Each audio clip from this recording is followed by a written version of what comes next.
नमस्कार साथियों, मैं सीमा गुप्ता आज की इस क्लास में आप सभी को महत्वपूर्ण तमाम जनजातियों के बारे में बताऊंगी जो कि विश्व के महत्वपूर्ण क्षेत्रों में, देशों में निवासित हैं। और चूँकि प्रायः परीक्षा में जनजातियों के संबंध में क्वेश्चन पूछे जाते हैं कि कौन सी जनजाति कहाँ पर निवासित करते हैं, जो कि भारत के संदर्भ में पूछा जाता है, साथ में विश्व के संदर्भ में भी पूछा जाता है। तो यहाँ पर आप सभी को मैं विश्व के संदर्भ में बता रही हूँ कि कौन सी जनजाति किस देश में निवासित करती है। तो सबसे पहले हम बताते हैं यूकादिर जनजाति। यूकादिर जनजाति साथियों साइबेरिया में पाए जाते हैं। वहीं ओका जनजाति इक्वाडोर में, और बोरो जनजाति जो है दक्षिण अमेरिका का अमेजन बेसिन, और बद्दू जनजाति अरब में पाए जाते हैं। ठीक है, इसमें से बद्दू जनजाति के संबंध में कई बार क्वेश्चन पूछा गया है।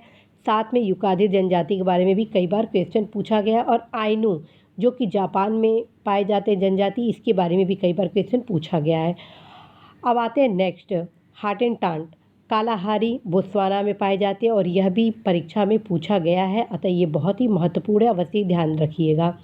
नेक्स्ट है कज्जाक जनजाति मध्य एशिया में पाए जाते हैं। फुलानी जनजाति नाइजीरिया में पाए जाते हैं, यह भी परीक्षा में पूछा गया है। तो एक बार और देख लीजिए, यूकादिर जनजाति साइबेरिया क्षेत्र में, ओका जनजाति इक्वेडोर में, बोरो जनजाति दक्षिण अमेरिका का अमेजन बेसिन, बद्दू जनजाति अरब क्षेत्र में, आइनू जनजाति जापान में, हाटेनटार जनजाति कालाहारी में, कज्जाक जनजाति मध्य एशिया में, और फुलानी जनजाति नाइजीरिया में। अब नेक्स्ट जनजातियों के बारे में देखिए। नेक्स्ट है कालमुख। कालमुख मध्य एशिया में, भल्ला कृषक पाए जाते हैं मिस्र में, हौसा जनजाति नाइजीरिया के मूल निवासी हैं, फल्लाह कृषक आपके नील नदी की घाटी अफरीदी पाकिस्तान, मगयार पूरी यूरोप में, माया मैक्सिको। ठीक है, तो ये आप अवश्य ही देखिएगा। नेक्स्ट है गाउचो। गाउचो उरुग्वे एवं अर्जेंटीना के पंपास क्षेत्र में पाए जाते हैं। हेमाइट्स उत्तर पश्चिम अफ्रीका में, खिरगिज मध्य एशिया के स्टेपी क्षेत्र में पाए जाते हैं, और यह परीक्षा में कई बार खिरगिज के बारे में पूछा गया है कि खिरगिज जनजाति कहाँ पाए जाते हैं। तो साथ ही उत्तर हो जाएगा मध्य एशिया के स्टेपी।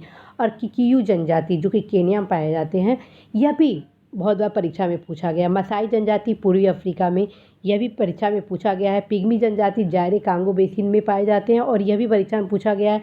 पपुआन्स न्यू गिनी में पाए जाते हैं, और ये भी परीक्षा में पूछा गया। और रेड इंडियन जो कि उत्तरी अमेरिका में पाए जाते हैं, इनके बारे में भी कई बार परीक्षा में पूछा गया है। तो एक बार और देख लीजिए, गाउचो उरुग्वे एवं अर्जेंटीना के पंपास एरिया में, हेमाइट्स उत्तर पश्चिम अफ्रीका, खिरगिज मध्य एशिया के स्टेपी क्षेत्र, किकियू केन्या, मसाई पूर्वी अफ्रीका, पिग्मी जायरे बेसिन में, पपुआन्स न्यू गिनी, रेड इंडियंस उत्तरी अमेरिका में। इसी प्रकार साथियों जो बेद्दा जनजाति है वो श्रीलंका में पाए जाते हैं, जबकि ओस्तियाक और तुंगू एशियाई टुंड्रा है। याकूत, युगादुर, चगती, कोरियाक, जूलू, ये सारे इम्पॉर्टेंट जनजातियाँ हैं, इनके बारे में जरूर जानिएगा। जूलू जनजाति दक्षिण अफ्रीका के नटाल प्रांत में पाए जाते हैं। सेमांग मलेशिया में पाए जाते हैं, ये भी परीक्षा में पूछा गया है। सेमांग जनजाति कहाँ पाए जाते हैं, तो उत्तर हो जाएगा मलेशिया। और पुनान जनजाति बोर्नियो में, और बुस्मैन जनजाति कालाहारी मरुस्थल में पाए जाते हैं, ये भी परीक्षा में पूछा गया। अब नेक्स्ट आते हैं साथियों, देखते एस्किमो जनजाति, जो कि एग्ज़ाम जब आप जाएंगे देने तो कई बार देखेंगे कि ये क्वेश्चन तो जरूर ही रिपीट कर देता है। एस्किमो कहाँ पाए जाते हैं, तो कनाडा व ग्रीनलैंड के टुंड्रा प्रदेश में। लेब जनजाति यूरोप के टुंड्रा प्रदेश में पाए जाते हैं। समोएट्स पाए जाते हैं एशियाई टुंड्रा में। तातार साइबेरिया क्षेत्र में, ये भी परीक्षा में पूछा गया है। माओरी जनजाति न्यूजीलैंड में पाए जाते हैं, ये भी परीक्षा में पूछा गया है। एबोर्जिन्स ये पश्चिमी या मध्यवर्ती ऑस्ट्रेलिया में पाए जाते हैं। बांटू दक्षिण अफ्रीका एवं मध्य अफ्रीका में पाए जाते हैं। बर्बर जनजाति उत्तरी अफ्रीका में पाए जाते हैं, जबकि बिंदुबी आपके पश्चिमी ऑस्ट्रेलिया में पाए जाते हैं। फिंच जनजाति यूरोपीय टुंड्रा में। तो साथियों आज के इस क्लास में आपको वे तमाम महत्वपूर्ण जनजातियों से संबंधित जानकारी दी गई हैं, जो कि परीक्षा के दृष्टिकोण से अत्यंत ही महत्वपूर्ण है। अवश्य ही इस क्लास को आप गहनता से अध्ययन करिएगा। जैसा कि मैं आप सभी को अवगत कराऊँ, मेरे द्वारा परीक्षा दृष्टि क्लासेज में आप सभी को वे तमाम महत्वपूर्ण फैक्ट्स प्रोवाइड कराए जा रहे हैं, जो कि परीक्षा के दृष्टिगत काफ़ी महत्वपूर्ण है।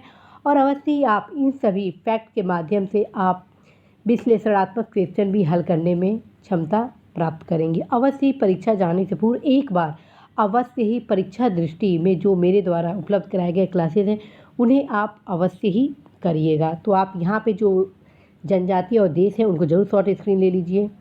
ये भी ले लीजिए, यह भी ले लीजिए, ये भी ले लीजिए, और ये भी ले लीजिए। तो साथियों आपने आज के इस क्लास को किस प्रकार देखे समझे, अवश्य ही कमेंट बॉक्स में अपनी प्रतिक्रिया को बताइएगा। और आप अपनी तैयारियों में कौन कौन सी और भी कमी देख रहे हैं, उनसे भी मुझे अवश्य अवगत कराइएगा। जैसे जैसे मुझे समय मिलेगा मैं निश्चित रूप से आप सभी के हितों के लिए आप सभी के बीच अध्ययन सामग्री लाऊंगी, ताकि आप सभी अवश्य ही देश की प्रतिष्ठित सर्विस में अपने स्थान को सुनिश्चित कर पाए। इसी आशा के साथ मैं आज आप सभी से विदा लेती हूँ कि आप अवश्य अपने लक्ष्य में सफल होंगे। नमस्कार।